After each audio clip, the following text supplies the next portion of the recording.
ಎಲ್ಲರಿಗೂ ನಮಸ್ಕಾರ. ನಾನು ಡಾಕ್ಟರ್ ಜಿತೇಶ್, ನಿಸರ್ಗ ಹಾಸ್ಪಿಟಲ್ ಸಿರ್ಸಿ. ನಮ್ಮಲ್ಲಿ ತುಂಬ ಜನರಿಗೆ ಕಾಡುವಂಥ ಒಂದು ಸಮಸ್ಯೆ ಮೈಗ್ರೇನ್ ಅಥವಾ ಅರ್ಧ ತಲೆಶೂಲೆ. ಇದರ ಸಿಂಪ್ಟಮ್ಸ್ ಏನಿದೆ ಅದು ಪ್ರತಿಯೊಬ್ಬರಲ್ಲೂ ಡಿಫ್ರೆಂಟ್ ಆಗಿರುತ್ತೆ. ಈಗ ಆ ಹೆಸರಲ್ಲೇ ಇದೆ ಅರ್ಧ ತಲೆನೋವು ಅಂದರೆ ಕೆಲವರಿಗೆ ಒಂದು ಸೈಡಲ್ಲಿ ಅಷ್ಟೇ ಪೇಯ್ನ್ ಅನುಭವ ಆಗುತ್ತೆ, ಇನ್ನು ಕೆಲವರಿಗೆ ಕುತ್ತಿಗೆ ಹಿಂಭಾಗದಲ್ಲಿ ಸ್ಟಾರ್ಟ್ ಆಗಿ ಇಡೀ ತಲೆಗೆ ಸ್ಪ್ರೆಡ್ ಆಗುತ್ತೆ. ಸೊ ಇದರ ಸಿಂಪ್ಟಮ್ಸ್ ಡಿಫ್ರೆಂಟ್ ಆಗಿರುತ್ತೆ. ಕೆಲವರಿಗೆ ತಲೆನೋವು ತುಂಬ ಜಾಸ್ತಿ ಆದಾಗ ಸಿವಿಯರ್ ವಾಮಿಟಿಂಗ್ ಸ್ಟಾರ್ಟ್ ಆಗುತ್ತೆ, ಇನ್ನು ಕೆಲವರಿಗೆ ಲೈಟ್ ನೋಡಿದರೆ ಸಿವಿಯರ್ ತಲೆನೋವು ಸ್ಟಾರ್ಟ್ ಆಗುತ್ತೆ, ಕೆಲವರಿಗೆ ಜಾಸ್ತಿ ಸೌಂಡ್ ಕೇಳಿದರೆ ಸಿವಿಯರ್ ತಲೆನೋವು ಸ್ಟಾರ್ಟ್ ಆಗುತ್ತೆ, ಇನ್ನು ಕೆಲವರಿಗೆ ಫುಡ್ಡಲ್ಲಿ ಏನಾದರೂ ಹೆಚ್ಚು ಕಡಿಮೆ ಆದರೆ ತಲೆನೋವು ಸ್ಟಾರ್ಟ್ ಆಗುತ್ತೆ, ಇನ್ನು ಕೆಲವರಿಗೆ ರಾತ್ರಿ ನಿದ್ರೆ ಹಾಳಾದರೆ ತಲೆನೋವು ಸ್ಟಾರ್ಟ್ ಆಗುತ್ತೆ. ಸೊ ಇದರದ್ದು ಟ್ರಿಗರಿಂಗ್ ಫ್ಯಾಕ್ಟರ್ಸ್ ಮತ್ತು ಸಿಂಪ್ಟಮ್ಸ್ ಏನಿದೆ ಅದು ಪ್ರತಿಯೊಬ್ಬರಲ್ಲೂ ಡಿಫ್ರೆಂಟ್ ಆಗಿರುತ್ತೆ. ಈ ಮೈಗ್ರೇನ್ ಏನಿದೆ ಇದು ಒಬ್ಬರಿಗೆ ಬರುವಂಥ ಒಂದು ಸಮಸ್ಯೆ ಆದರೂ ಕೂಡ ಇದು ಇಡೀ ಫ್ಯಾಮಿಲಿಗೆ ಎಫೆಕ್ಟ್ ಆಗುತ್ತೆ. ಈಗ ನಾವು ಎಲ್ಲಾದರೂ ಒಂದು ಟ್ರಿಪ್ ಹೋಗ್ತೀವಿ, ಟ್ರಿಪ್ ಹೋದ ಕೂಡಲೇ ಎಲ್ಲರೂ ಎಂಜಾಯ್ ಮಾಡಬೇಕು ಅಂತ ಒಂದು ಮೂಡಲ್ಲಿದ್ದಾಗ ಇಮಿಡಿಯೇಟ್ಲಿ ತಲೆನೋವು ಸ್ಟಾರ್ಟ್ ಆಗುತ್ತೆ. ಬಿಕಾಸ್ ಆ ಟ್ರಾವೆಲಿಂಗ್ ಏನಿದೆ ಅದು ಕೆಲವರಿಗೆ ಒಂದು ಟ್ರಿಗರಿಂಗ್ ಫ್ಯಾಕ್ಟರ್ ಆಗ್ಬೋದು. ಮೇ ಬಿ ಅಲ್ಲಿ ಹೋದ್ಮೇಲೆ ನಮ್ಮ ಫುಡ್ಡಲ್ಲಿ ಬರುವಂಥ ಚೇಂಜಸ್ ಏನಿದೆ ಅದೊಂದು ಟ್ರಿಗರಿಂಗ್ ಫ್ಯಾಕ್ಟರ್ ಆಗ್ಬೋದು. ಸೊ ಸಡನ್ಲಿ ಒಬ್ಬರಿಗೆ ಸಿವಿಯರ್ ತಲೆನೋವು ವಾಮಿಟಿಂಗ್ ಎಲ್ಲ ಸ್ಟಾರ್ಟ್ ಆದಾಗ ಏನಾಗುತ್ತೆ, ಇಡೀ ಟ್ರಿಪ್ ಮಾಡ್ಲಿಕ್ಕೆ ಇರುವಂಥ ಮೂಡೇ ಹಾಳಾಗ್ಬಿಡುತ್ತೆ. ಸೊ ಈವನ್ ಮನೆಯಲ್ಲಿ ಇದ್ದಾಗ ಕೂಡ ಕೆಲವರಿಗೆ ಏನಾಗುತ್ತೆ, ಈ ಸಿವಿಯರ್ ಹೆಡ್ಏಕ್ ಬಂದರೆ ಅದು ಕಡಿಮೆನೇ ಆಗಲ್ಲ. ಈಗ ಬಾಕಿ ಇರೋ ತಲೆನೋವು ಇದ್ದಂಗೆ ಒಂದ್ಸಲ ಬಂದು ಏನಾದರೂ ಮಾತ್ರೆ ತಗೊಂಡು ಇಮಿಡಿಯೇಟ್ಲಿ ಕಡಿಮೆ ಆಗಬೇಕು ಅಂತಿಲ್ಲ. ಈ ಮೈಗ್ರೇನ್ ಸಮಸ್ಯೆ ಕೆಲವರಿಗೆ ಅದು ಬರೋಕ್ಕಿಂತ ಮೊದಲೇ ಗೊತ್ತಾಗುತ್ತೆ, ಓಕೆ ನನಗೆ ಇವತ್ತು ತಲೆನೋವು ಬರಲಿಕ್ಕಿದೆ ಅಂತ ಗೊತ್ತಾಗ್ಬಿಡುತ್ತೆ. ಆ್ಯಂಡ್ ತಲೆನೋವು ಬಂದರೆ ಕೆಲವರಿಗೆ ಒಂದು ಇಡೀ ದಿವಸ ಅಥವಾ ಇನ್ನೊಂದು ದಿವಸ 2 ದಿವಸ ಅಥವಾ 3 ದಿವಸ ಎಲ್ಲ ಎಕ್ಸ್ಟೆಂಡ್ ಆಗೋರು ಕೂಡ ತುಂಬ ಜನ ಇದ್ದಾರೆ. ಸೊ ಈ ಪೀರಿಯಡಲ್ಲಿ ಏನಾಗುತ್ತೆ, ಈಗ ಬಾಕಿ ಇರೋ ನೋವಿದ್ದಂಗಲ್ಲ. ಈಗ ಎಲ್ಲ ಕೈಕಾಲು ನೋವಿದ್ರೆ ಏನಾಗುತ್ತೆ, ನಾವು ಆರಾಮಾಗಿ ಮಾತಾಡ್ತಾ ಕೂತ್ಕೋಬೋದು, ಜನರ ಹತ್ರ ಡಿಸ್ಕಸ್ ಮಾಡ್ಬೋದು, ಇದೆಲ್ಲ ಮಾಡ್ಲಿಕ್ಕಾಗುತ್ತೆ. ಬಟ್ ಈ ಮೈಗ್ರೇನ್ ಬಂದಾಗ ಪೇಷಂಟ್ ಎಕ್ಸ್ಟ್ರೀಮ್ಲಿ ಇರಿಟೇಟೆಡ್ ಇರ್ತಾರೆ. ಅವರಿಗೆ ಯಾರ ಥರ ಮಾತಾಡೋಕ್ಕಾಗಲ್ಲ, ಬೆಳಕು ನೋಡೋಕ್ಕಾಗಲ್ಲ, ಮಲ್ಕೊಂಡೇ ಇರಬೇಕು ಅಂತ ಅನಿಸುತ್ತೆ, ತುಂಬ ಇರಿಟೇಟೆಡ್ ಆಗಿರ್ತಾರೆ. ಸೊ ಇಷ್ಟೆಲ್ಲ ಸಮಸ್ಯೆಗಳು ಈ ಒಂದು ಅರ್ಧ ತಲೆನೋವು ಏನಿದೆ ಇದರಿಂದ ಡೆವಲಪ್ ಆಗುತ್ತೆ. ಸೊ ನಾನು ಈ ವಿಡಿಯೋದಲ್ಲಿ ಅರ್ಧ ತಲೆನೋವು ಬರಲಿಕ್ಕಿರುವಂಥ ಮೇನ್ ಕಾರಣಗಳೇನೇನು, ಮೇನ್ಲಿ ಅದರಲ್ಲಿ ಮುಖ್ಯವಾಗಿ ಒಂದು ಮೇನ್ ರೀಸನ್ ಇದೆ, ಅದೇನು ಅಂತ ನಾನು ಡೀಟೇಲ್ ಆಗಿ ಡಿಸ್ಕಸ್ ಮಾಡ್ತೇನೆ. ಆ್ಯಂಡ್ ಅದರೊಟ್ಟಿಗೆ ಈ ಅರ್ಧ ತಲೆನೋವನ್ನು ಕಡಿಮೆ ಮಾಡಲಿಕ್ಕೆ ನಾವು ಏನೇನು ಮಾಡಬೇಕು ಅಂತ ನೋಡೋಣ. ಸೊ ಮೈಗ್ರೇನ್ ಏನಿದೆ ಇದನ್ನೊಂದು ನಾವೊಂದು ಸಿಂಪಲ್ ತಲೆನೋವು ಅಂತ ಹೇಳಲಿಕ್ಕಾಗಲ್ಲ. ಬಿಕಾಸ್ ಆ ಮೈಗ್ರೇನ್ ಬಂದಾಗ ತುಂಬ ಚೇಂಜಸ್ ಆಗಿರುತ್ತೆ ನಮ್ಮ ಬಾಡಿಯಲ್ಲಿ. ಮೇನ್ಲಿ ನಮ್ಮ ಬ್ರೈನ್ ಏನಿದೆ ಅಲ್ಲಿರುವಂಥ ಕೆಮಿಕಲ್ಸಲ್ಲಿ ಕೆಲವು ಚೇಂಜಸ್ ಬಂದಿರುತ್ತೆ, ಅಲ್ಲಿರುವಂಥ ರಕ್ತನಾಳಗಳಲ್ಲಿ ಕೆಲವು ಚೇಂಜಸ್ ಆಗಿರುತ್ತೆ, ಅಲ್ಲಿರುವಂಥ ಆ ಎಲೆಕ್ಟ್ರಿಕಲ್ ಆಕ್ಟಿವಿಟಿ ಏನಿದೆ ಅದರಲ್ಲಿ ಕೆಲವು ಚೇಂಜಸ್ ಬಂದಿರುತ್ತೆ, ಹಾರ್ಮೋನಲ್ ಚೇಂಜಸ್ ಆಗಿರುತ್ತೆ, ಆ್ಯಂಡ್ ನಮ್ಮ ನ್ಯೂರೋ ಟ್ರಾನ್ಸ್ಮಿಟರ್ಸ್ ಅಂತ ಏನು ಹೇಳ್ತೀವಿ ಅದರಲ್ಲಿ ಚೇಂಜಸ್ ಆಗಿರುತ್ತೆ. ನಮ್ಮ ಬ್ರೈನ್ದು ಒಂಥರ ಒಂದು ಹೈಪರ್ ಎಕ್ಸೈಟ್ ಆಗಿರುವಂಥ ಒಂದು ಸ್ಟೇಜ್ ಡೆವಲಪ್ ಆಗಿರುತ್ತೆ. ಸೊ ಈ ಥರ ಎಷ್ಟೋ ಚೇಂಜಸ್ಗಳು ಈ ಮೈಗ್ರೇನ್ ಹೆಡ್ಏಕಲ್ಲಿ ಆಗಿರುತ್ತೆ. ಸೊ ಮೈಗ್ರೇನ್ ನಾವೆಲ್ಲ ಅನ್ಕೊಳ್ಳೋದೇನು, ಎಷ್ಟೋ ಜನ ಹೇಳ್ತಾರೆ, ಸೊ ನನಗೆ ತಲೆನೋವಿದೆ, ನಾನು ಚಹಾ ಕುಡಿಲಿಲ್ಲ ಅಂದರೆ ನನಗೆ ಮೈಗ್ರೇನ್ ಬರುತ್ತೆ ಅಂತ ಹೇಳೋರಿದ್ದಾರೆ, ಕಾಫಿ ಕುಡಿಲಿಲ್ಲ ಅಂದರೆ ನನಗೆ ಮೈಗ್ರೇನ್ ಬರುತ್ತೆ ಅಂತ ಹೇಳೋರಿದ್ದಾರೆ, ನನಗೆಲ್ಲಾದರೂ ಬಿಸಿಲಿಗೆ ಹೋದರೆ ಮೈಗ್ರೇನ್ ಬರುತ್ತೆ ಅಂತ ಹೇಳೋರಿದ್ದಾರೆ.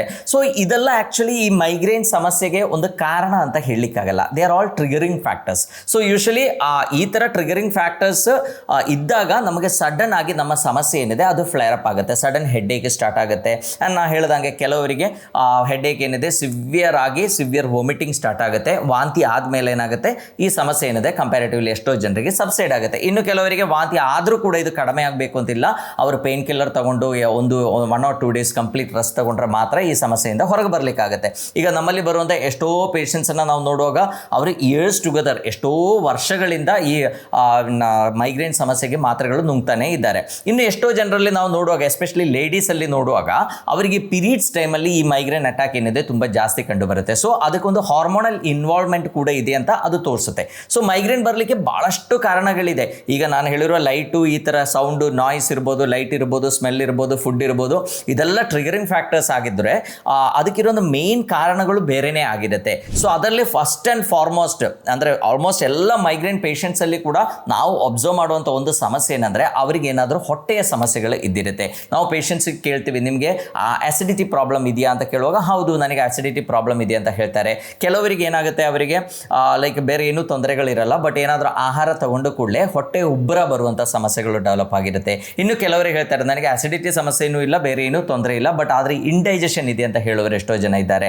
ಇನ್ನು ಕೆಲವರಿಗೆ ಮೇನ್ಲಿ ನಾವು ಹೇಳ್ತೀವಲ್ಲ, constipation is the mother of all diseases ಅಂತ ಹೇಳ್ತೀವಿ. ಸೊ ಅದೇ ಥರ ಎಷ್ಟೋ ಜನರಲ್ಲಿ ಈ ಮಲಬದ್ಧತೆ ಸಮಸ್ಯೆ ಇದ್ದವರಲ್ಲಿ ಈ ಮೈಗ್ರೇನ್ ಸಮಸ್ಯೆ ಏನಿದೆ ತುಂಬ ಜಾಸ್ತಿ ಕಂಡು ಬರುತ್ತೆ. ಇನ್ನು ಕೆಲವರಲ್ಲಿ IBS ನಾವು ಹೇಳ್ತೀವಿ, ಇರಿಟಬಲ್ ಬವಲ್ ಸಿಂಡ್ರೋಮ್, ಅಂದರೆ ನಮ್ಮ ಕರಳುಗಳಲ್ಲಿ ಇರುವಂಥ ಇನ್ಫ್ಲಮೇಟರಿ ಕಂಡೀಷನ್ಸ್ ಇದ್ದವರಲ್ಲಿ ಕೂಡ ಈ ಮೈಗ್ರೇನ್ ಸಮಸ್ಯೆ ತುಂಬ ಜಾಸ್ತಿ ಕಂಡು ಬರುತ್ತೆ. ಇನ್ನು ಸಿಬೋ ಅಂತ ಒಂದು ಕಂಡೀಷನ್ ಇದೆ, ನಮ್ಮ ಹೊಟ್ಟೆಯಲ್ಲಿ ಬ್ಯಾಕ್ಟೀರಿಯಲ್ ಓವರ್ ಗ್ರೋತ್ ಆಗುವಂಥ ಒಂದು ಕಂಡೀಷನ್, ನಮ್ಮ ಸಣ್ಣ ಕರಳಲ್ಲಿ small intestinal bacterial over growth ಅಂತ ಹೇಳ್ತೀವಿ. ಸೊ ಈ ಥರ ಸಮಸ್ಯೆ ಇದ್ದವರಲ್ಲಿ ಕೂಡ ಈ ಮೈಗ್ರೇನ್ ಸಮಸ್ಯೆಗಳು ಕಂಡು ಬರುತ್ತೆ. ಸೊ ಮೇನ್ಲಿ ನಾವು ನೋಡಿದಾಗ ಮೈಗ್ರೇನ್ ಪ್ರಾಬ್ಲಮ್ ಏನಿದೆ ನಾವು ವರ್ಲ್ಡಲ್ಲಿ ನೋಡಿದ್ರೆ ನೋಡಿದ್ರೆ more than 1 million people are suffering from migraine. ಅಂದರೆ 10 ಲಕ್ಷಕ್ಕಿಂತ ಜಾಸ್ತಿ ಜನರಲ್ಲಿ ಈ ಮೈಗ್ರೇನ್ ಸಮಸ್ಯೆ ಇದೆ. ಅದರಲ್ಲಿ ಎಷ್ಟೋ ಜನರಿಗೆ ಈ ಮೈಗ್ರೇನ್ ಬರಲಿಕ್ಕಿರುವಂಥ ಒಂದು ಮೂಲ ಕಾರಣ ಏನು ಅಂತ ಕೇಳಿದರೆ ಈ ಹೊಟ್ಟೆ ಸಮಸ್ಯೆಗಳು ಅಂತ ಹೇಳ್ಬೋದು. ಇದು ಒಂದೇ ಅಲ್ಲ, ಇನ್ನೂ ಕಾರಣಗಳಿದೆ ಮೈಗ್ರೇನ್ ಬರಲಿಕ್ಕೆ. ಅದೇನು ಅಂತ ನಾನು ನಿಮ್ಮೊಟ್ಟಿಗೆ ಶೇರ್ ಮಾಡ್ತೇನೆ. But one of the main reason ಏನಿದೆ ಅದು ಈ ಹೊಟ್ಟೆ ಸಮಸ್ಯೆಗಳಾಗಿರುತ್ತೆ. ಐದರ್ ಹೈಪರ್ ಅಸಿಡಿಟಿ ಇರ್ಬೋದು, ಅಥವಾ ಮಲಬದ್ಧತೆ ಸಮಸ್ಯೆ ಇರ್ಬೋದು, ಇಂಡೈಜೆಷನ್ ಇರ್ಬೋದು, ಹೈಪೋ ಅಸಿಡಿಟಿ ಇರ್ಬೋದು, ಸಿಬೋ ಇರ್ಬೋದು. ಸೊ ಈ ಥರ ಸಮಸ್ಯೆಗಳಿದ್ದಾಗ ನಮಗೆ ಮೈಗ್ರೇನ್ ಬರುವಂಥ ಸಾಧ್ಯತೆಗಳೇನಿದೆ ಅದು ತುಂಬ ಜಾಸ್ತಿ ಇರುತ್ತೆ. ಸೊ ಹೊಟ್ಟೆಗೂ ನಮ್ಮ ಈ ಮೈಗ್ರೇನ್ಗೂ ಇರುವ ಲಿಂಕ್ ನಿಮಗೆ ಈಸಿಲಿ ಗೊತ್ತಾಗುತ್ತೆ. ನೋಡಿ, ಎಷ್ಟೋ ಜನರಲ್ಲಿ ಈ ತಲೆನೋವು ಡೆವಲಪ್ ಆದಾಗ ತುಂಬ ಜಾಸ್ತಿ ಆದಮೇಲೆ ಸಿವಿಯರ್ ವಾಮಿಟಿಂಗ್ ಆದಮೇಲೆ ತಲೆನೋವು ಏನಿದೆ ಸಬ್ಸೈಡ್ ಆಗುತ್ತೆ. ಸೊ ದಟ್ ಶೋಸ್ ಏನೋ ಒಂದು ಲಿಂಕ್ ಇದೆ, ನಮ್ಮ ಹೊಟ್ಟೆಗೂ ಈ ಮೈಗ್ರೇನ್ ಸಮಸ್ಯೆ ಏನಿದೆ ಅದಕ್ಕೊಂದು ಲಿಂಕ್ ಇದೆ ಅಂತ ತೋರಿಸುತ್ತೆ. ಸೊ ಆ್ಯಕ್ಚುಲಿ ನಾವು ಹೇಳಬೇಕು ಅಂದರೆ ಈ ಮೈಗ್ರೇನ್ ಬರಲಿಕ್ಕಿರುವಂಥ one of the main reason ಏನು ಅಂದರೆ ನಮ್ಮ ಈ ಸೆರಟೋನಿನ್ ಲೆವೆಲ್ಸಲ್ಲಿ ಬರುವಂಥ ಡೆಫಿಸಿಟ್ ಅಂತ ಹೇಳ್ಬೋದು. ಅಂದರೆ ನಮ್ಮ ಬ್ರೈನಿಗೆ ಬೇಕಾಗಿರುವಂಥ ಒಂದು ಕೆಮಿಕಲ್ ಆ್ಯಕ್ಚುಲಿ ಸೆರಟೋನಿನ್. ಸೊ ಆ ಸೆರಟೋನಿನ್ ಪ್ರೊಡಕ್ಷನ್ ತುಂಬ ಕಡಿಮೆ ಆದಾಗ ಕೂಡ ನಮಗೆ ಈ ಮೈಗ್ರೇನ್ ಸಮಸ್ಯೆಗಳು ಬರುವಂಥ ಸಾಧ್ಯತೆ ಇದೆ. ಸೊ ನಾವು ಈಗ ಎಲ್ಲ ರಿಸರ್ಚ್ ಸ್ಟಡೀಸ್ ನೋಡಿದರೆ ನಮಗೆ ಗೊತ್ತಾಗುತ್ತೆ, ಸೆರಟೋನಿನ್ದು ಮೇನ್ ಆ್ಯಕ್ಷನ್ ಬ್ರೈನಲ್ಲಿ ಇದ್ದರೂ ಕೂಡ ಸೆರಟೋನಿನ್ದು 90% ಪ್ರೊಡಕ್ಷನ್ ಏನಿದೆ ಅದು ಆಗೋದು ನಮ್ಮ ಕರಳಲ್ಲಿ. ಸೊ ಆ ಹೊಟ್ಟೆ ಸಮಸ್ಯೆ ಇದ್ದಾಗ ಏನಾಗುತ್ತೆ, ಸೆರಟೋನಿನ್ ಪ್ರೊಡಕ್ಷನ್ ಚೆನ್ನಾಗಿ ಆಗಬೇಕು ಅಂತಿಲ್ಲ, ನಮಗೆ ಈ ಥರ ಸಮಸ್ಯೆಗಳು ಮೈಗ್ರೇನ್ ಥರ ಪ್ರಾಬ್ಲಮ್ಸ್ ಬರುವಂಥ ಸಾಧ್ಯತೆಗಳಿದೆ. ನಮ್ಮ ಜೀರ್ಣಾಂಗ ವ್ಯೂಹ ಏನಿದೆ that is called as a second brain ಅಂತ ಹೇಳ್ತೀವಿ. ಅಷ್ಟೊಂದು ನರಗಳು ಅಲ್ಲಿದೆ. ನಮ್ಮ ಬ್ರೈನಿಗೆ ಬೇಕಾಗಿರುವಂಥ ಎಷ್ಟೋ ಕೆಮಿಕಲ್ಸ್ ಪ್ರೊಡ್ಯೂಸ್ ಆಗೋದು ಕೂಡ ನಮ್ಮ ಈ ಕರಳುಗಳಲ್ಲಿ ಅಂತ ನಾವು ಹೇಳ್ಬೋದು. ಅದು ಸಣ್ಣ ಕರಳಿರ್ಬೋದು, ದೊಡ್ಡ ಕರಳಿರ್ಬೋದು, ಅಲ್ಲೇ ಜಾಸ್ತಿ ಕೆಮಿಕಲ್ಸ್ ನಮ್ಮ ಬ್ರೈನಿಗೆ ಬೇಕಾಗಿರುವಂಥ ಕೆಮಿಕಲ್ಸ್ ಪ್ರೊಡ್ಯೂಸ್ ಆಗೋದು. ಅದಕ್ಕೆ ನೀವು ನೋಡಿ ಒಂದು ಗಟ್ ಬ್ರೈನ್ ಆಕ್ಸಿಸ್ ಅಂತ ಇದೆ. ಸೊ ನಮ್ಮ ಬ್ರೈನಿಗೆ ಬೇಕಾಗಿರುವಂಥ ಎಷ್ಟೋ ನ್ಯೂರೋ ಟ್ರಾನ್ಸ್ಮಿಟರ್ಸ್ ಇರ್ಬೋದು, ಕೆಮಿಕಲ್ಸ್ ಇರ್ಬೋದು, ಅದೆಲ್ಲ ನಮ್ಮ ಜೀರ್ಣಾಂಗ ವ್ಯೂಹದಲ್ಲಿ ಪ್ರೊಡ್ಯೂಸ್ ಆಗಿ ಅಲ್ಲಿಂದ ಅಲ್ಲಿಗೆ ಟ್ರಾನ್ಸ್ಪೋರ್ಟ್ ಆಗುತ್ತೆ. ಸೊ ಇದರಲ್ಲಿ ಏನಾದರೂ ಒಂದು ಸಮಸ್ಯೆ ಬಂದಾಗ ಏನಾಗುತ್ತೆ, ನಮಗೆ ತಲೆನೋವು ಡೆವಲಪ್ ಆಗುವಂಥ ಸಾಧ್ಯತೆ ತುಂಬ ಜಾಸ್ತಿ ಇದೆ. ಸೊ ನಮ್ಮ ಹೊಟ್ಟೆಯಲ್ಲಿ ನಮಗೆ ಗೊತ್ತು ಎಷ್ಟೋ ಒಳ್ಳೆ ಬ್ಯಾಕ್ಟೀರಿಯಾಗಳಿದೆ, ಟ್ರಿಲಿಯನ್ಸ್ ಆ್ಯಂಡ್ ಟ್ರಿಲಿಯನ್ಸ್ ಆಫ್ ಬ್ಯಾಕ್ಟೀರಿಯಾಗಳಿದೆ. ಸೊ ಈ ಬ್ಯಾಕ್ಟೀರಿಯಾಗಳಲ್ಲಿ ಒಳ್ಳೆಯದೂ ಇದೆ, ಕೆಟ್ಟದೂ ಇದೆ. ಸೊ ಇದರಲ್ಲಿ ಒಂದು ಇಂಬ್ಯಾಲೆನ್ಸ್ ಬಂದಾಗ ಏನಾಗುತ್ತೆ, ಈಗ ಪ್ಯಾಥೋಜೆನಿಕ್ ಬ್ಯಾಕ್ಟೀರಿಯಾಗಳು ಜಾಸ್ತಿ ಆದಾಗ ಏನಾಗುತ್ತೆ, ಅದು ಪ್ರೊಡ್ಯೂಸ್ ಮಾಡುವಂಥ ನ್ಯೂರೋಟಾಕ್ಸಿನ್ಸ್ ಏನಿದೆ ಅದರಿಂದ ನಮಗೆ ತಲೆನೋವು ಡೆವಲಪ್ ಆಗುವಂಥ ಸಾಧ್ಯತೆ ಇದೆ. ಈಗ ನೀವೆಲ್ಲ ಕೇಳಿರ್ಬೋದು ಎಚ್ ಪೈಲೋರಿ, ಹೆಲಿಕೋಬ್ಯಾಕ್ಟರ್ ಪೈಲೋರಿ, ನಮಗೆ ಗ್ಯಾಸ್ಟ್ರೈಟಿಸ್ ಬರಲಿಕ್ಕಿರುವಂಥ one of the main bacteria, ಇದು ಒಂದು ಪ್ಯಾಥೋಜೆನಿಕ್ ಬ್ಯಾಕ್ಟೀರಿಯಾ. ಸೊ ಈ ಥರ ಬ್ಯಾಕ್ಟೀರಿಯಾಗಳು ನಮ್ಮ ಹೊಟ್ಟೆಯಲ್ಲಿ ಇದ್ದಾಗ ಏನಾಗುತ್ತೆ, ಅದು ನಮ್ಮ ಇಂಟೆಸ್ಟೈನಲ್ ಲೂಮನ್ ಏನಿದೆ, ನಮ್ಮ ಹೊಟ್ಟೆಯ ಒಳಗಿರುವಂತಹ ಚರ್ಮ ಏನಿದೆ ಅದರ ಮೇಲೆ ಅಟ್ಯಾಚ್ ಆಗಿ ಅಲ್ಲಿ ಗ್ಯಾಪ್ಸ್ ಡೆವಲಪ್ ಮಾಡುತ್ತೆ. ಸೊ ಅಲ್ಲಿ ಗ್ಯಾಪ್ ಡೆವಲಪ್ ಆದಾಗ ಒಂದು ಕಂಡೀಷನ್ ಡೆವಲಪ್ ಆಗುತ್ತೆ. ಇದನ್ನ ನಾವೇನು ಹೇಳ್ತೀವಿ, ಲೀಕಿ ಗಟ್ ಸಿಂಡ್ರೋಮ್ ಅಂತ ಹೇಳ್ತೀವಿ. ಸೊ ಲೀಕಿ ಗಟ್ ಅಂದರೆ ನಮ್ಮ ಕರಳು ಏನಿದೆ, ನಮ್ಮ ಗಟ್ ಏನಿದೆ, ನಮ್ಮ ಜೀರ್ಣಾಂಗ ವ್ಯೂಹ ಏನಿದೆ ಅದು ತುಂಬ ಇಂಟ್ಯಾಕ್ಟ್ ಆಗಿರಬೇಕು. ಇಂಟ್ಯಾಕ್ಟ್ ಆಗಿದ್ದರೆ ಮಾತ್ರ ನಾವು ತಗೊಳ್ಳುವಂಥ ಆಹಾರ ಕರೆಕ್ಟಾಗಿ ಡೈಜೆಸ್ಟ್ ಆಗಿ ಆ ಫುಡ್ ಪೈಪಲ್ಲಿ ಹೋಗ್ತಾ ಇರ್ತದೆ. ಅದರ ಒಳಗಿರುವಂಥ ಬ್ಯಾಕ್ಟೀರಿಯಾಗಳು ಪ್ರೊಡ್ಯೂಸ್ ಮಾಡುವಂಥ ಎಷ್ಟೋ ನ್ಯೂರೋ ಟ್ರಾನ್ಸ್ಮಿಟರ್ಸ್, ಎಷ್ಟೋ ನಮ್ಮ ಬಾಡಿಗೆ ಬೇಕಾಗಿರುವಂಥ ಕೆಮಿಕಲ್ಸ್ ಇರ್ಬೋದು, ಎಷ್ಟೋ ಟಾಕ್ಸಿನ್ಸ್ ಕೂಡ ಇರ್ಬೋದು, ಅದೆಲ್ಲ ಅಲ್ಲಿಂದ ಲೀಕ್ ಆಗದೆ ನಮ್ಮ ಗಟ್ಟೊಳಗೇನೆ ಪಾಸ್ ಆಗ್ತಾ ಇರ್ತದೆ. ಬಟ್ ಈ ಕೆಟ್ಟ ಬ್ಯಾಕ್ಟೀರಿಯಾಗಳದ್ದು ಕಾನ್ಸಂಟ್ರೇಷನ್ ಜಾಸ್ತಿ ಇದ್ದಾಗ ಏನಾಗುತ್ತೆ, ಈ ಪೈಪ್ ಏನಿದೆ, ಫುಡ್ ಪೈಪ್ ಏನಿದೆ ಅಲ್ಲಿ ಲೀಕೇಜಸ್ ಸ್ಟಾರ್ಟ್ ಆಗುತ್ತೆ. ಅದರದ್ದು ಪರ್ಮಿಯಬಿಲಿಟಿ ಏನಿದೆ ಅದು ಜಾಸ್ತಿ ಆಗುತ್ತೆ. ಸೊ ಅವಾಗ ಏನಾಗುತ್ತೆ, ನಮ್ಮ ಅನ್ಡೈಜೆಸ್ಟೆಡ್ ಫುಡ್ ಇರ್ಬೋದು, ನಮ್ಮ ಗಟ್ಟಲ್ಲಿರುವಂಥ ಟಾಕ್ಸಿನ್ಸ್ ಇರ್ಬೋದು, ಅದೆಲ್ಲ ನಮ್ಮ ಬ್ಲಡ್ ಸ್ಟ್ರೀಮ್ಗೆ ಎಂಟರ್ ಆಗುತ್ತೆ. ಈ ಬ್ಲಡ್ ಸ್ಟ್ರೀಮ್ಗೆ ಎಂಟರ್ ಆದಾಗ ಏನಾಗುತ್ತೆ, ಅದು ನಮಗೆ ಈ ಥರ ಸಮಸ್ಯೆಗಳು ಬರಲಿಕ್ಕಿರುವಂಥ ಒಂದು ಮುಖ್ಯ ಕಾರಣ. ಸೊ ಮೈಗ್ರೇನ್ ಬರಲಿಕ್ಕಿರುವಂಥ one of the main reason ಏನು ಅಂತ ಕೇಳಿದರೆ ನಾವು ಲೀಕಿ ಗಟ್ ಸಿಂಡ್ರೋಮ್ ಅಂತ ಹೇಳ್ಬೋದು. ಆ್ಯಂಡ್ ನಮಗೆ ಗೊತ್ತು ಇದೊಂದೇ ಅಲ್ಲ, ಆ್ಯಕ್ಚುಲಿ ಎಷ್ಟೋ ಸಮಸ್ಯೆಗಳು, ಮೇನ್ಲಿ ಆಟೋ ಇಮ್ಯೂನ್ ಡಿಸೀಸ್ಗಳೇನಿದೆ ಅದು ರುಮಟಾಯ್ಡ್ ಆರ್ಥ್ರೈಟಿಸ್ ಇರ್ಬೋದು, ಸೋರಿಯಾಸಿಸ್ ಇರ್ಬೋದು, ಈ ಥರ ಎಷ್ಟೋ ಕಾಯಿಲೆಗಳು ಬರಲಿಕ್ಕೂ ಕೂಡ ಒಂದು ಮೇನ್ ಕಾರಣ ಈ ಲೀಕಿ ಗಟ್ ಅಂತ ಈಗ ಕಂಡುಹಿಡಿದಿದ್ದಾರೆ. ಎಷ್ಟೋ ಸಂಶೋಧನೆಗಳಲ್ಲಿ ಕೂಡ ಅದು ಪ್ರೂವ್ ಆಗಿದೆ. ಸೊ ಹಾಗಾಗಿ ಈವನ್ ಈ ರುಮಟಾಯ್ಡ್ ಆರ್ಥ್ರೈಟಿಸ್ ಇರುವ ಪೇಷಂಟ್ಸ್ ಇರ್ಬೋದು, ಅಥವಾ ಸೋರಿಯಾಸಿಸ್ ಇರುವ ಪೇಷಂಟ್ಸ್ ಇರ್ಬೋದು, ಅವರು ಪಂಚಕರ್ಮ ಟ್ರೀಟ್ಮೆಂಟ್ ಮಾಡಿದ ಕೂಡ ಅವರದ್ದು ಸಿಂಪ್ಟಮ್ಸ್ ಎಲ್ಲ ತುಂಬ ಚೆನ್ನಾಗಿ ಕಂಟ್ರೋಲ್ ಆಗುತ್ತೆ. ಈವನ್ ಜಾಯಿಂಟ್ ಪ್ರಾಬ್ಲಮ್ ಇದ್ದರೂ ನಾವು ಜಾಯಿಂಟಿಗೆ ಟ್ರೀಟ್ಮೆಂಟ್ ಕೊಡದೆ ಹೊಟ್ಟೆಗೆ ಟ್ರೀಟ್ಮೆಂಟ್ ಕೊಟ್ಟಾಗ ಆ ಸಮಸ್ಯೆ ಏನಿದೆ ತುಂಬ ಕಡಿಮೆ ಆಗ್ತಾ ಇದೆ. ಸೊ ಅದರ ಅರ್ಥ ಏನು, ಈ ಥರ ಸಮಸ್ಯೆಗಳು ಬರಲಿಕ್ಕಿರುವಂಥ ಮುಖ್ಯ ಕಾರಣ ಇರೋದು ನಮ್ಮ ಹೊಟ್ಟೆಯಲ್ಲಿ. ಹೊಟ್ಟೆ ಇಸ್ ನಮ್ಮ ಗಟ್ ಏನಿದೆ ಅದಕ್ಕೆ ನಾವು ಸೆಕೆಂಡ್ ಬ್ರೈನ್ ಅಂತಾನೆ ಹೇಳ್ತೀವಿ.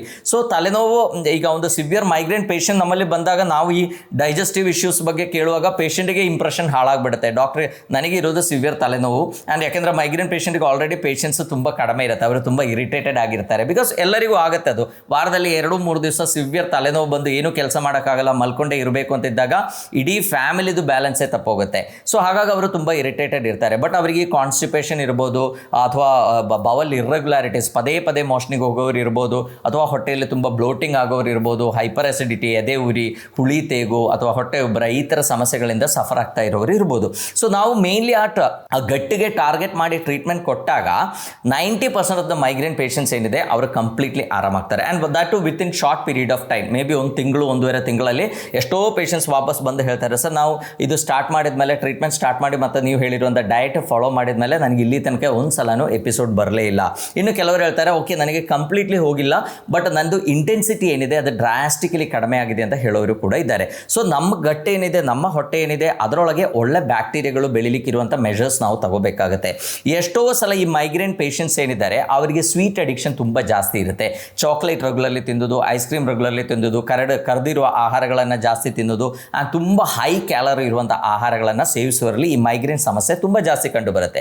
ಸೊ ಹಾಗಾಗಿ ಅವರು ಏನು ಮಾಡಬೇಕು, ಒಂದು ಡಯಟನ್ನು ರೆಸ್ಟ್ರಿಕ್ಟ್ ಮಾಡಬೇಕು. ನಮ್ಮ ಹೊಟ್ಟೆ, ನಮ್ಮ ಗಟ್ಟನ್ನು ಇರಿಟೇಟ್ ಮಾಡುವಂಥ ಆದಷ್ಟು ಆಹಾರಗಳನ್ನು ನಾವು ಕಡಿಮೆ ಮಾಡಬೇಕಾಗತ್ತೆ.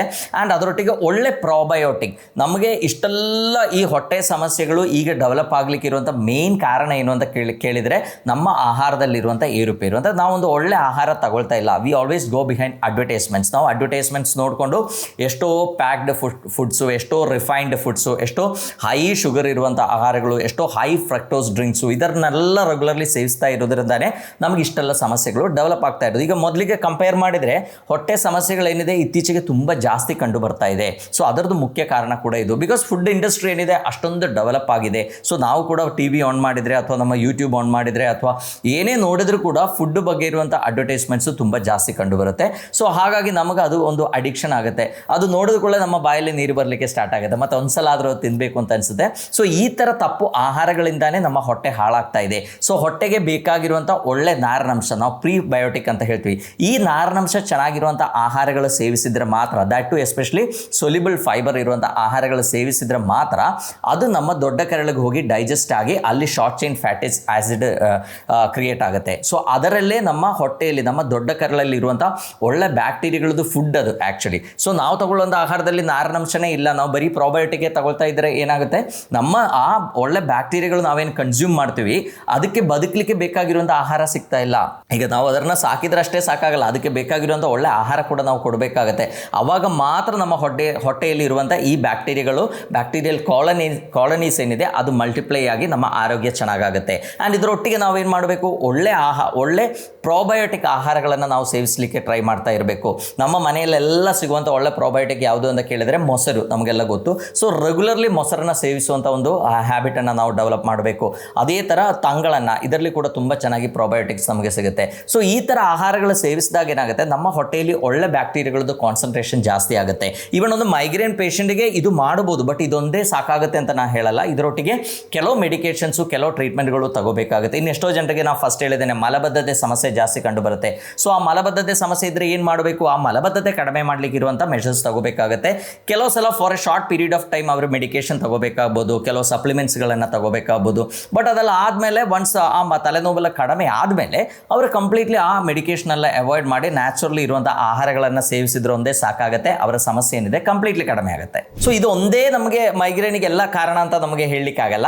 ಇನ್ನು ಕೆಲವರಲ್ಲಿ ನಾವು ನೋಡಿದರೆ ಈ ಮೈಟೋಕಾಂಡ್ರಿಯಲ್ ಡಿಸ್ಫಂಕ್ಷನ್ ಅಂದರೆ ನಮ್ಗೆ ಗೊತ್ತು, ನಮ್ಮ ಬಾಡಿಯಲ್ಲಿ ಇರುವಂಥ ಜೀವಕೋಶಗಳ ಒಳಗೆ ಇರುವಂಥ mitochondria is called as the power house of the cell. So ಕೆಲವರಿಗೆ ತುಂಬ ಲೋ ಎನರ್ಜಿ ಇರುತ್ತೆ, ಅಲ್ಲಿ ಮೈಟೋಕಾಂಡ್ರಿಯಲ್ ಡಿಸ್ಫಂಕ್ಷನ್ ಇರುತ್ತೆ, ಅಂಥವರಲ್ಲಿ ಕೂಡ ಈ ಮೈಗ್ರೇನ್ ಸಮಸ್ಯೆ ಕಂಡು ಬರೋದು ತುಂಬ ಕಾಮನ್ ಆಗಿ ಇರುತ್ತೆ. ಆ್ಯಂಡ್ ಕೆಲವು ಲೇಡೀಸಲ್ಲಿ ನೀವು ನೋಡಿರ್ತೀರ, ಮೆನ್ಸ್ಟ್ರಲ್ ಸೈಕಲ್ ಸ್ಟಾರ್ಟ್ ಆಗುವಾಗ ಆ ಟೈಮಲ್ಲಿ ಅವರ ಬಾಡಿಯಲ್ಲಿ ಆಗುವಂಥ ಹಾರ್ಮೋನಲ್ ಇಂಬ್ಯಾಲೆನ್ಸಸ್ ಏನಿದೆ, ಅದು ಈಸ್ಟ್ರೋಜನ್ ಇರ್ಬೋದು, ಆ್ಯಂಡ್ ಕೆಲವು ಸಲ ನಾನು ಹೇಳಿದಂಗೆ ಸೆರಟಾನಿನ್ ಇರ್ಬೋದು, ಇದರದೆಲ್ಲ ಇಂಬ್ಯಾಲೆನ್ಸ್ ಇದ್ದಾಗ ಕೂಡ ಏನಾಗುತ್ತೆ, ನಮಗೆ ಈ ಮೈಗ್ರೇನ್ ಸಮಸ್ಯೆ ಡೆವಲಪ್ ಆಗುವಂಥ ಸಾಧ್ಯತೆ ಇದೆ. ಸೊ ಈ ಫಾರ್ ಎಕ್ಸಾಂಪಲ್ ಈಗ ನಾನು ಫಸ್ಟ್ ಹೇಳಿದಂಗೆ ಯಾರಿಗಾದ್ರೂ mitochondrial dysfunction, energy level low ಇದೆ, ಅದರಿಂದ ಬರುವಂಥ ಸಮಸ್ಯೆಗಳಾದರೆ ಅವರಿಗೆ ಮೆಗ್ನೀಷಿಯಂ ಸಪ್ಲಿಮೆಂಟ್ಸ್ ಎಲ್ಲ ಏನಿದೆ ತುಂಬ ಚೆನ್ನಾಗಿ ಕೆಲಸ ಮಾಡುತ್ತೆ. ಇನ್ನು ಕೆಲವರಿಗೆ ನಿದ್ರೆ ಸಮಸ್ಯೆಗಳಿಂದ ಈ ಮೈಗ್ರೇನ್ ಸಮಸ್ಯೆ ಬರುವವರಿದ್ದಾರೆ. ಎಷ್ಟೋ ಜನರಿಗೆ ಈಗ ನಾವೆಲ್ಲ ಫ್ಯಾಮಿಲಿ ಎಲ್ಲ ಸೇರಿ ಕೂತ್ಕೊಂಡು ಒಂದು ಮೂವಿ ನೋಡಲಿಕ್ಕೆ ಪ್ಲಾನ್ ಮಾಡ್ತೀವಿ, ಬಟ್ ಒಂದು ಮೂವಿ ನೋಡಲಿಕ್ಕೆ ಸ್ಟಾರ್ಟ್ ಮಾಡಿ ನಿದ್ರೆ ಚೆನ್ನಾಗಿ ಆಗಿಲ್ಲ ಅಂತ ಹೇಳಿದ ಕೂಡಲೇ ಏನಾಗುತ್ತೆ, next day morning severe headache start ಆಗುತ್ತೆ. ಸೊ ಈ ಥರ ಸಮಸ್ಯೆ ಇದ್ದವರಿಗೂ ಕೂಡ ಈ ಮೆಗ್ನೀಷಿಯಂ ಸಪ್ಲಿಮೆಂಟ್ಸ್ ಏನಿದೆ that can do wonders actually. So ಮೆಗ್ನೀಷಿಯಮ್ಗೆ ನಾವು ಕಾಮಿಂಗ್ ಮಿನರಲ್ ಅಂತ ಹೇಳ್ತೀವಿ. ನಮ್ಮ ಬ್ರೈನಲ್ಲಿ ಆಗುವಂಥ ಆ ಹೈಪರ್ ಎಕ್ಸೈಟಬಿಲಿಟಿ ಏನಿದೆ ಅದನ್ನು ಕಂಟ್ರೋಲ್ ಮಾಡಲಿಕ್ಕೆ magnesium can play a very major roll. So ಈ ಥರ ಸಮಸ್ಯೆ ಇದ್ದವರು ರೆಗ್ಯುಲರ್ಲಿ ಮೆಗ್ನೀಷಿಯಂ ಸಪ್ಲಿಮೆಂಟ್ಸ್ ತಗೊಳ್ಳೋದು ತುಂಬ ಒಳ್ಳೆಯದು. ಆ್ಯಂಡ್ ಕಾನ್ಸ್ಟಿಪೇಷನಿಗೆ ಕೂಡ, ಮಲಬದ್ಧತೆ ಸಮಸ್ಯೆ ಇದ್ದವರಿಗೂ ಕೂಡ ಮೆಗ್ನೀಷಿಯಂ ಸಪ್ಲಿಮೆಂಟ್ಸು ತುಂಬ ಒಳ್ಳೆಯದು. ನಮ್ಮ ಬವಲ್ ಈಸಿಯಾಗಿ ಆಗಲಿಕ್ಕೆ, ಬವಲ್ ಮೂವ್ಮೆಂಟ್ಸ್ ಈಸಿಯಾಗಿ ಆಗಲಿಕ್ಕೆಲ್ಲ magnesium can play a very major role. ಇನ್ನು ಕೆಲವರಲ್ಲಿ ನಮ್ಮ ಒಂದು ನರ್ವ್ ಇದೆ, ಅಂದರೆ ಟ್ರೈಜೆಮಿನಲ್ ನರ್ವ್ ಅಂತ ಹೇಳ್ತೀವಿ. ಸೊ ಈ ಟ್ರೈಜೆಮಿನೋ ವಾಸ್ಕುಲರ್ ಸಿಸ್ಟಮ್ ಆಕ್ಟಿವಿಟಿ ಆಕ್ಟಿವೇಶನ್ ಇದರಿಂದ ಕೂಡ ನಮಗೆ ತಲೆನೋವು ಬರುವಂಥ ಸಾಧ್ಯತೆ ಇದೆ. ಅಂದರೆ ಆ ಟ್ರೈಜೆಮಿನಲ್ ನರ್ವ್ಗೆ ಏನಾದರೂ ಇರಿಟೇಷನ್ ಆದ ಕೂಡಲೇ ಏನಾಗುತ್ತೆ, ಅದು ಕೆಲವು ನ್ಯೂರೋ ಕೆಮಿಕಲ್ಸನ್ನು ರಿಲೀಸ್ ಮಾಡುತ್ತೆ. ಅದು ಕೂಡ ಈ ಮೈಗ್ರೇನ್ ಸಮಸ್ಯೆಗೆ ಒಂದು ಮುಖ್ಯ ಕಾರಣ ಇರ್ಬೋದು.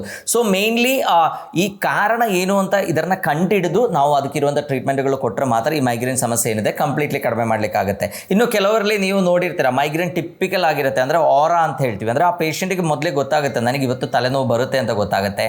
ಇನ್ನು ಕೆಲವರಿಗೆ ಮೈಗ್ರೇನ್ ಬಂದ ಕೂಡಲೇ ಕಣ್ಣು ಮುಂದೆ ಈ ಫ್ಲ್ಯಾಶಸ್ ಹೋಗೋದು, ಜಿಗ್ಜ್ಯಾಕ್ ಲೈನ್ ಹೋಗೋದು, ಬಬಲ್ಸ್ ಮೂವ್ ಆಗ್ತಾ ಇರೋದು. ಸೊ ಈ ಥರ ಸಮಸ್ಯೆಗಳೆಲ್ಲ ಕಂಡು ಬರೋದು ನೀವು ನೋಡಿರ್ತೀರ. ಅದಕ್ಕೆ ಒಂಥರ ಟಿಪಿಕಲ್ ಮೈಗ್ರೇನ್ ಆ್ಯಕ್ಚುಲಿ, ಅದಕ್ಕೊಂದು ವಿತ್ ಆರಾ ಆ ಮೈಗ್ರೇನ್. ಸೊ ಅದೇ ಥರ ಇನ್ನು ಕೆಲವರಿಗೆ ಏನು ಅದು ಗೊತ್ತಾಗಲ್ಲ, ಸಡನ್ ಆಗಿ ಹೆಡ್ಏಕ್ ಡೆವಲಪ್ ಆಗುತ್ತೆ. ಇನ್ನು ಕೆಲವರಲ್ಲಿ ನೀವು ನೋಡಿದರೆ ತಿಂಗಳಲ್ಲಿ ಸುಮಾರು ಒಂದು 2 ವಾರ ತನಕನೂ ಈ ಮೈಗ್ರೇನ್ ಸಮಸ್ಯೆ ಇರುತ್ತೆ. ಇದನ್ನು ನಾವು ಕ್ರಾನಿಕ್ ಮೈಗ್ರೇನ್ ಅಂತ ಹೇಳ್ತೀವಿ. ಸೊ ಮೈಗ್ರೇನ್ ಪ್ರಾಬ್ಲಮ್ ಏನಿದೆ ಇದು ಪ್ರತಿಯೊಬ್ಬರಲ್ಲೂ ಡಿಫ್ರೆಂಟ್ ಆಗಿರುತ್ತೆ. ನಾವು always we say biology is a science of exemption ಅಂತ ಹೇಳ್ತೀವಿ. ಅಂದರೆ ಬಯಾಲಜಿ ಏನಿದೆ ಇದರಲ್ಲಿ ಒಂದು ಫಿಕ್ಸ್ಡ್ ಆಗಿರೋದು ಒಂದು ಹೇಳಲಿಕ್ಕಾಗಲ್ಲ. ಪ್ರತಿಯೊಬ್ಬರಲ್ಲೂ ಸಿಂಪ್ಟಮ್ಸು ಡಿಫ್ರೆಂಟ್ ಆಗಿರ್ಬೋದು, ಕಾರಣಗಳು ಡಿಫ್ರೆಂಟ್ ಆಗಿರ್ಬೋದು, ಟ್ರೀಟ್ಮೆಂಟ್ ಎಫೆಕ್ಟ್ ಕೂಡ ಡಿಫ್ರೆಂಟ್ ಆಗಿರ್ಬೋದು. ಸೊ ಆ ಪೇಷಂಟಿಗೆ ಏನು ಸಮಸ್ಯೆ ಇದೆ ಅಂತ ನೋಡಿಕೊಂಡು ಅದಕ್ಕೆ ಇರುವಂಥ ಟ್ರೀಟ್ಮೆಂಟ್ಗಳನ್ನು ಕೊಟ್ಟಾಗ ಏನಾಗುತ್ತೆ, ನಮ್ಮ ಸಮಸ್ಯೆ ಕಂಪ್ಲೀಟ್ಲಿ ಕಡಿಮೆ ಮಾಡಲಿಕ್ಕಾಗುತ್ತೆ.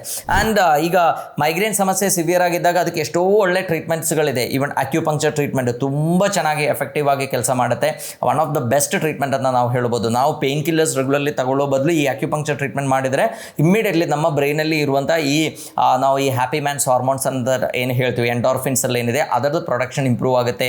ನಮಗೆ ಈ ಮೈಗ್ರೇನ್ ಸಮಸ್ಯೆ ಏನಿದೆ ಇಮ್ಮಿಡಿಯೇಟ್ಲಿ ಕಡಿಮೆ ಮಾಡಲಿಕ್ಕಾಗುತ್ತೆ. ಆ್ಯಂಡ್ ಅದೇ ಥರ ನಾನು ಫಸ್ಟ್ ಹೇಳ್ದಂಗೆ ನಮ್ಮ ಆಹಾರ ಕ್ರಮ, nutrition is the main thing actually. ನಮ್ಮ ಹೊಟ್ಟೆ diet is the most important thing. ಈ ಮೈಗ್ರೇನ್ ಸಮಸ್ಯೆ ಇದ್ದವರಲ್ಲಿ ಅವರೊಂದು 2 ತಿಂಗಳ ಸ್ಟ್ರಿಕ್ಟ್ ಆಗಿರುವಂಥ ಆಹಾರ ಕ್ರಮ ಫಾಲೋ ಮಾಡಿ ಮಿನಿಮಮ್ ಮೆಡಿಕೇಶನ್ ತಗೊಂಡ್ರೆ ಸಾಕಾಗುತ್ತೆ. ಈ ಮೈಗ್ರೇನ್ ಸಮಸ್ಯೆ ಕಂಪ್ಲೀಟ್ಲಿ ಕ್ಯೂರ್ ಮಾಡಲಿಕ್ಕಾಗುತ್ತೆ. ಸೊ ತುಂಬ ಕಾರಣಗಳಿಂದ ಈ ಮೈಗ್ರೇನ್ ಸಮಸ್ಯೆ ಡೆವಲಪ್ ಆದರೂ ಕೂಡ ಇದಕ್ಕಿರುವಂಥ one of the main reason ಏನಂದರೆ ನಮ್ಮ ಹೊಟ್ಟೆ ಸಮಸ್ಯೆಗಳಿರುತ್ತೆ. ಅಂದರೆ ನಮ್ಮ ಹೊಟ್ಟೆಯಲ್ಲಿರುವಂಥ ಡಿಸ್ಬಯೋಸಿಸ್, ಅಂದರೆ ಅಲ್ಲಿರುವಂಥ ಬ್ಯಾಕ್ಟೀರಿಯಾಗಳಲ್ಲಿ ಇರುವಂಥ ಏರುಪೇರಿಂದ ನಮಗೆ ಮೈಗ್ರೇನ್ ಡೆವಲಪ್ ಆಗ್ಬೋದು.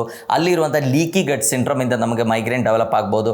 ಅಲ್ಲಿ ನಾವು ಹೇಳ್ತೀವಿ ಸೆರೋಟೋನಿನ್ ಇಂಬ್ಯಾಲೆನ್ಸ್ ಇಂದ, ಆ ಸೆರೋಟೋನಿನ್ ಕೂಡ ಮೇನ್ಲಿ ಪ್ರೊಡಕ್ಷನ್ ಆಗೋದು ನಮ್ಮ ಹೊಟ್ಟೆಯಲ್ಲಿ, ಅದರಿಂದ ನಮಗೆ ಈ ಲೀಕಿ ಗಟ್ ಸಿಂಡ್ರೋಮ್ಸ್ ಡೆವಲಪ್ ಆಗುವಂಥ ಸಾಧ್ಯತೆಗಳಿದೆ. ಸೊ ಈ ಥರ ಸಮಸ್ಯೆಗಳೇನಿದೆ ಇದನ್ನು ನಾವು ಫಸ್ಟ್ ಟ್ರೀಟ್ ಮಾಡಬೇಕು. ಅದರಿಂದ ಹೊರಗೆ ಬಂದರೆ ಈ ತಲೆನೋವಿನ ಸಮಸ್ಯೆ ಏನಿದೆ ಅದು ಕಂಪ್ಲೀಟ್ಲಿ ಆಟೋಮೆಟಿಕ್ಲಿ ಕಡಿಮೆ ಆಗುತ್ತೆ. ಸೊ ಅದು ಬಿಟ್ಟು ನಾವು ಲೈಟ್ಗೆ ಎಕ್ಸ್ಪೋಸ್ ಆದರೆ ತಲೆನೋವು ಬರುತ್ತೆ ಅಂತ ಹೇಳಿ ಹೊರಗಡೆ ಹೋಗದೇ ಇರೋದು, ಅಥವಾ ಸೌಂಡಿಗೆ ಎಕ್ಸ್ಪೋಸ್ ಆದರೆ ನಮಗೆ ತಲೆನೋವು ಬರುತ್ತೆ ಅಂತ ಹೇಳಿ ಆದಷ್ಟು ಒಬ್ಬರೇ ಇರಲಿಕ್ಕೆ ಪ್ರಯತ್ನ ಮಾಡೋದು, ಆ್ಯಂಡ್ ಟ್ರಾವೆಲನ್ನು ಅವಾಯ್ಡ್ ಮಾಡೋದು, ಫುಡ್ಗಳು ತಗೊಳ್ಳಿಕ್ಕೆ ಆಗದೇ ಇರೋದು. ಸೊ ಈ ಥರ ಫ್ಯಾಕ್ಟರ್ಸ್ ಏನಿದೆ they are just triggering factors. ಅದೊಂದು ಕಾಯಿಲೆಗಿರುವಂಥ ಆ ಮೇನ್ ರೀಸನ್ ಅಲ್ಲ. ಸೊ ನಾವು ಆ ಮೂಲ ಕಾರಣ ಏನಿದೆ ಅದನ್ನು ಕಂಡುಹಿಡಿದು ಅದಕ್ಕಿರುವಂಥ ಟ್ರೀಟ್ಮೆಂಟ್ಗಳನ್ನು ಕರೆಕ್ಟಾಗಿ ಪ್ಲಾನ್ ಮಾಡಿದರೆ ಈ ಅರ್ಧ ತಲೆನೋವು ಅಥವಾ ಮೈಗ್ರೇನ್ ಸಮಸ್ಯೆ ಏನಿದೆ ಅದು ಕಂಪ್ಲೀಟ್ಲಿ ಕ್ಯೂರ್ ಮಾಡಲಿಕ್ಕೆ ಆಗುತ್ತೆ ಅಂತ ಹೇಳ್ತಾ ಎಲ್ಲರಿಗೂ ಧನ್ಯವಾದ.